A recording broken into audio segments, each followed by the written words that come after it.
નમસ્કાર દોસ્તો, સ્વાગત છે તમારું તમારી મનપસંદ ચેનલ રાઈટ આન્સરના નવોદય પ્રવેશ પરીક્ષા વિભાગમાં વિભાગ 2 અંકગણિતની વાત કરીએ છીએ. આપણે શરૂથી જોડાયેલા છીએ. અહીંયા દરેક ટોપિકના પછી તમારી નવોદયની આકૃતિઓ હોય, નવોદયના ફકરા હોય કે નવોદયનું ગણિત હોય. દોસ્તો આપણે બધું અહીંયા સોલ્વ કરવાનું છે. અત્યારે આપણે વિડીયો 10 ગણિતનો ચાલી રહ્યો છે. એમાં 4 ગુણભૂત ક્રિયાઓ અને સરાસરીનો ટોપિક આપણે લઈએ છીએ. જીએનવી એટલે કે નવોદય પરીક્ષાના એકદમ નવા લેટેસ્ટ વિડીયો મેળવવા માટે અને પરીક્ષાના મોસ્ટ ટાઈમી પ્રશ્નો મેળવવા માટે આપણી ચેનલ સાથે જોડાયેલા રહો. અને આ ચેનલ તમારી જ છે અને આગળ વધારવાનું કામ તમારું જ છે. દોસ્તો ચલો ઝડપથી જઈએ આપણે આગળ.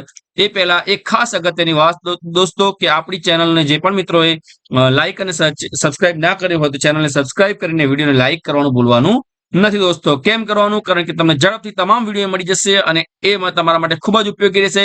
એ સિવાય ધોરણ 3 થી 10 માટેનું ખૂબ જ ઉપયોગી એકમ કસોટી દોસ્તો ટૂંક સમયમાં તમારો ટાઈમ ટેબલ આવી ગયો છે. આ તારીખ 10/8 થી તમારી એકમ કસોટી ચાલુ થાય છે. તો આજે 10/8 થી તમારી એકમ કસોટી ચાલુ થાય છે. એનું સમયપત્રક, એના પેપરો, એના મોડેલ પેપરો બધું જ તમને અહીંયા મળી જશે. એ સિવાય ઘણું બધું છે દોસ્તો. એપ ખોલશો, એપ ડાઉનલોડ કરશો તો તમે 100% ગેરંટીથી ખુશ થશો. દોસ્તો નિરાશ નહીં થાવ, એની મારી 100% ગેરંટી. ઝડપથી જઈએ આપણે. તમને આની લિંક નીચે ડિસ્ક્રિપ્શનમાં મળી જશે અને એનો સિમ્બોલ દોસ્તો આવો છે. ઝડપથી આપણે જઈએ પ્રશ્ન નંબર 1 તરફ.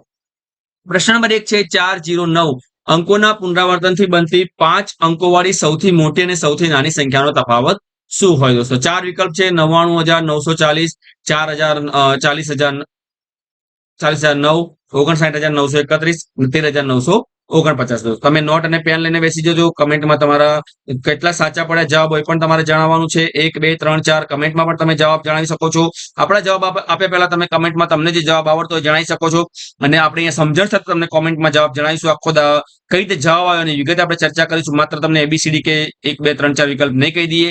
ખૂબ જ અગત્યનું છે, ખૂબ જ જરૂરી છે, તો આપણે ચૂકવાનું નથી. ચલો દોસ્તો 409 અંકોના પુનરાવર્તનથી 5 અંકવાળી સૌથી મોટી. તો આપણે પહેલા સૌથી મોટી અંક સંખ્યા કઈ બને છે જોઈ લઈએ. તો સૌથી મોટી સંખ્યા બનશે 9. ફરી 9 લઈશું, ફરી 9 લઈશું, ફરી 4 લઈશું અને ફરી 0 લઈશું. આ દોસ્તો સૌથી મોટી સંખ્યા બની ગઈ. હવે એમાંથી તફાવત કયો છે એટલે બાદબાકી કરવાની. સૌથી નાની સંખ્યા શું બનશે? તો સૌથી નાની સંખ્યા બનશે 4,0,0,0,9. આ બંનેની બાદબાકી કરીશું તો 10 માંથી 9 જશે, 1 વધશે, અહીંયા 3 આવશે, અહીંયા 9 આવશે, અહીંયા 9 આવશે, અહીંયા આવશે 5. 59,931. તો વિકલ્પ નંબર 3 જે છે 59,931. વિકલ્પ નંબર 3 દોસ્તો સાચો જવાબ છે. જે પણ મિત્રોએ કમેન્ટ બોક્સમાં વિકલ્પ નંબર 3 પસંદ કર્યો હોય તેમને અભિનંદન. અને આગળ જોઈએ પ્રશ્ન નંબર 2. 5 + 11 × 13 કૌંસમાં ભાગ્યા 14 પદાવલીનું સાદુરૂપ આપો. અહીંયા આપણે પદાવલીનું સાદુરૂપ આપવાનો પ્રયત્ન કરીએ દોસ્તો. 5 × 11, સોરી આપણે આને ચેકી નાખીએ. 5 + 11 × 13. પહેલા આપણે આને ખોલી નાખીએ, ભાગ્યા 4 એમને રાખીએ. પહેલા આપણે આનો ગુણાકાર કરીશું 11 × 13. તો 5 + 11 × 13 કરો તો 143 આવે. અહીંયા ભાગાકાર 4 એમને છે. 143 ને 4 વડે એમાં 5 ઉમેરીએ તો 148. 148 ભાગ્યા 4 કરવાના છે. તો 148 ભાગ્યા 4 કરીએ આપણે તો 4 તારી 12, 2 વધ્યા, 7 ચોક 28. 37 જવાબ છે દોસ્તો. વિકલ્પ નંબર 2 37 જવાબ સાચો છે. આગળ જઈએ આપણે પ્રશ્ન નંબર 3 તરફ. પ્રશ્ન નંબર 3 છે 74 માંથી નીચે પૈકી કઈ સંખ્યા બાદ કરતા મળતી સંખ્યાને 9 વડે નિશેષ ભાગી શકાય? તો આપણને ખબર છે કે 9 વડે નિશેષ કોને ભાગી શકાય? તો જે સંખ્યાના સરવાળાને 9 વડે નિશેષ ભાગી શકાય તે સંખ્યાને 9 વડે નિશેષ ભાગી શકાય છે. આની વિભાજ્યતા નીચે આવી છે. જે સંખ્યાના સરવાળા ધારો કે 74 છે તો 74 નો સરવાળો 7 + 4 કેટલો થયો? 11 થયો. તો 11 માંથી કઈ સંખ્યા બાદ કરવાથી મળતી સંખ્યાને 9 વડે નિશેષ આપણે ભાગી શકીએ? તો આપણે 4 વિકલ્પ તપાસી લઈએ. 74 માંથી આપણે 3 બાદ કરીએ. 74 માંથી 3 બાદ કરીએ તો વધે 71. 71 એટલે આ 7 અને 1 નો સરવાળો કરીએ તો 7 ને 1 8. ચલો 74 માંથી હવે આપણે 2 બાદ કરીએ. તો 74 માંથી 2 બાદ કરીએ તો આવે 72. 72 નો સરવાળો કરીએ 7 અને 2 તો 9. 74 માંથી 7 બાદ કરીએ. 74 માંથી 7 બાદ કરીએ તો જવાબ આવે 67 એટલે કે 67.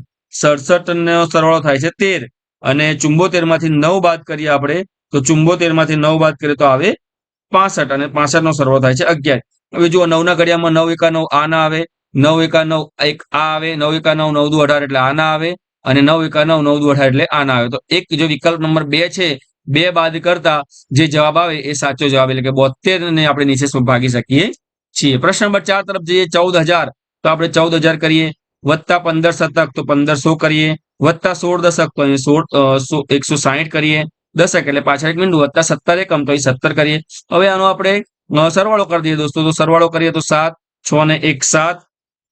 પછી આગળ જતા રહીએ આપણે 5 ને 1 6 અને બરાબર અને 4 ને 1 5 અને છેલ્લે 1 તો 15,677 જવાબ આવ્યો આપણો 15,677. તો કયો વિકલ્પ સાચો છે પ્રશ્ન નંબર 4 માટે? આમાં 4 માંથી જુઓ તો જે ચોથો વિકલ્પ છે 15,677 આ જવાબ આપણો આવે. આગળ જોઈએ પ્રશ્ન નંબર 5. એક માણસે 5 ડઝન કેળા ખરીદ્યા. આપણને ખબર છે કે 1 ડઝન એટલે 12 બરાબર. 1 ડઝન એટલે 12 તો 5 ડઝન એટલે કેળા તો 12 ગુણ્યા 5 તો બરાબર 60 કેળા એને ખરીદ્યા. તેમાંથી ત્રીજા ભાગના એટલે 60 ના ત્રીજો ભાગ એટલે 60 ભાગ્યા 3 તો 3 દુ 6 એટલે 20 કેળા.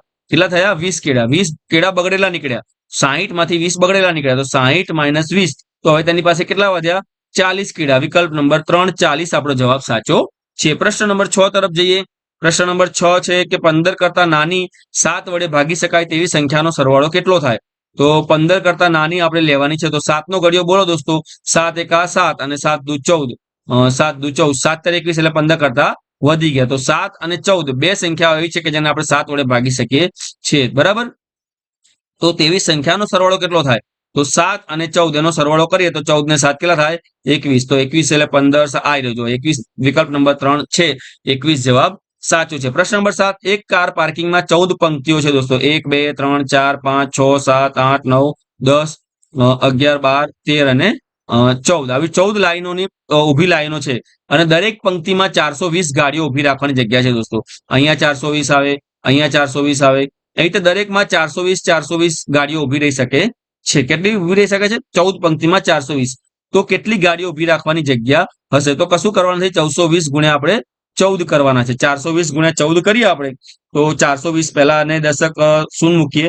0 2 એકા 2 4 એકા 4. હવે આને કરીએ 4 દુ 8 ચોકું ચોકું 16. સરવાળો કરીએ 8 6 2 8 4 ને 1 5. 5880 છે. આવી રહ્યા. જો વિકલ્પ નંબર 2 છે 5880 આપણો જવાબ સાચો છે. આપણે જઈએ પ્રશ્ન નંબર 8 તરફ. જો દોસ્તો નીચેના ચિત્રલેખ પર એક ટ્રેડર વેપારી દ્વારા 5 દિવસમાં વેચેલી કેરીઓના ટોપલા. હવે અહીંયા 1 0 બરાબર કેટલા બતાવ્યા છે? 5. તો અહીંયા 20 બતાવ્યા છે. જો 20 ટોપલા બતાવે છે તો આ 1 2 3 4 5 તો 5 ગુણ્યા 20 કરીએ તો આ કેટલા થયા? 100 થયા. આ 20 20 20 20 કરીએ તો 1 2 3 4 5 6 7 8 તો 8 ગુણ્યા 20 કરીએ તો કેટલા થાય? 8 ગુણ્યા 20 કરીએ તો મંગળવારે થયા 160. ચલો અહીંયા લખીએ. સોમવારે થયા 100, મંગળવારે થયા 160, બુધવારે થયા 1 2 3 4 તો 4 ગુણ્યા 20 એટલે 80 થયા. ગુરુવારે 10 છે તો 10 ગુણ્યા 20 કરીએ તો 200 થયા અને શુક્રવારે 1 2 3 4 છે એટલે ફરી થયા 80. તો આપણે આનો સરવાળો કરીએ તો સરવાળો 620. આ જે આવ્યું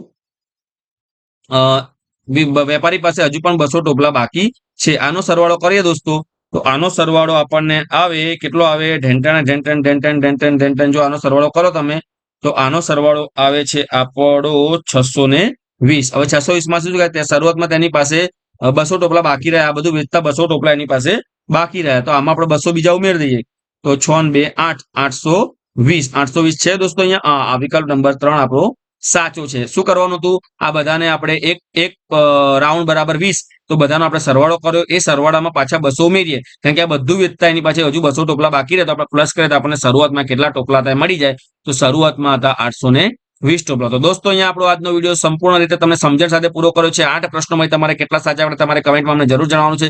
ચલો ત્યારે સૌને જય હિન્દ, જય ભારત, ટાટા, આવજો, બાય બાય.